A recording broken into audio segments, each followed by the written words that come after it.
casual approach to prayer produces casualties. What do I mean by that? When you take prayer very lightly and you just don't bother about what you're praying about and you just don't put your heart into what you're praying about, guess what? You're not making any progress spiritually.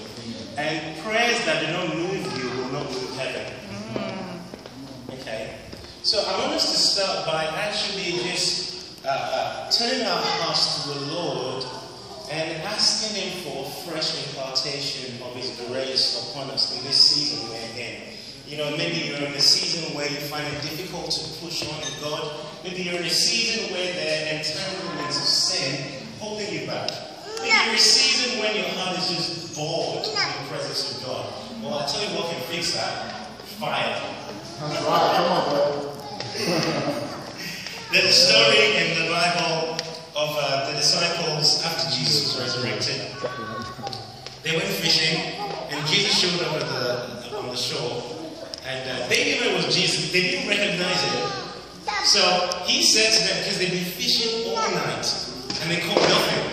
Jesus showed up and said to them, cast your net on the other side. So they cast their net on the other side. And then they caught fish. And then John recognized it was Jesus. John is the prophetic guy. He wrote the Revelation. The prophetic, had insight and saw, and the apostolic, Peter, went ahead to reach what the prophetic saw. So the apostolic and the prophetic working together. So Peter reached, anyway, they got to the side of they got to where Jesus was. And the Bible says in John, when they got to the shore, Jesus already had fish on fire. Okay, there was fish in the boat that they caught. But when they got to the shore, there was fish cooking.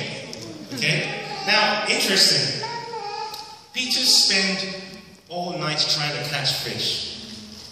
And when God enabled him to catch fish that he couldn't do in his own strength all night, he was still able to live it to get back to God. Now the question, this is where I'm going to pray. What is the difference between the blessing that God gave him that was filling up the boat and the fish on the shore? What is the difference between the fish in the boat and the fish on the shore? Fire. Because it doesn't matter how big the blessing is. If you're not enjoying the blessing in the presence of the fire, you're just going to waste away. And what makes the blessing worth it is the giver of the blessing. That's right, man. And then many people in the church today, they're just going after blessing, blessing, blessing.